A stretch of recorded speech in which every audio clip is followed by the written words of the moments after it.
But first tonight at 6, the dry weather providing fuel for grass fires. We'll tell you about the big problem Madison firefighters are up against.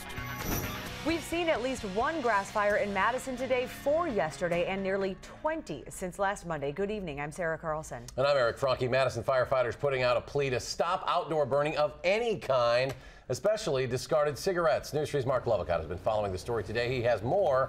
Joining us from Madison Fire Station 7. Marc.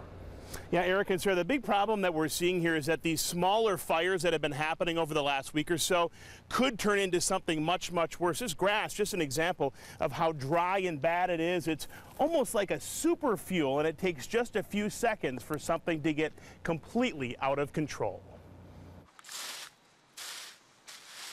This is hardly your typical cleanup job, but it's becoming a pretty typical call for Madison firefighters. We've been averaging between 3 and 5 fires a day for more than a week. Grass fires, that is. This one started on Wednesday afternoon after a teen lit off a bottle rocket.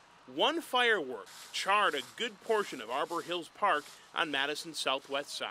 The problem with grass fires is once they ignite, once they get going, they move very quickly. They spread very rapidly. Lori Worth from Madison Fire says it's been a big problem over the last week or so. In fact, Madison Fire has responded to almost 20 grass fire calls since last Monday, and most of them, people are just discarding cigarettes without a thought to what they're leaving behind.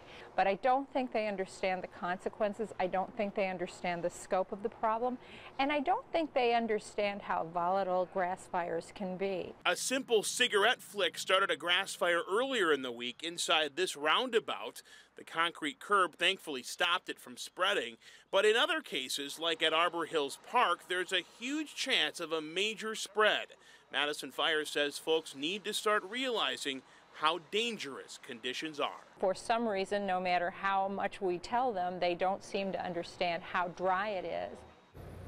In the fireworks case today, Madison fire officials tell us the teen will not be cited. He was pretty remorseful and upset about what happened, and it's very likely that his parents, since they're involved, will provide a much stiffer penalty for him. But for adults who know better, the fire department, they want to warn everybody that if they can trace a grass fire back to a careless act that someone did, they can and will be cited. Yeah, you just can't mess around when it's that dry out there. Marc, thank you very much.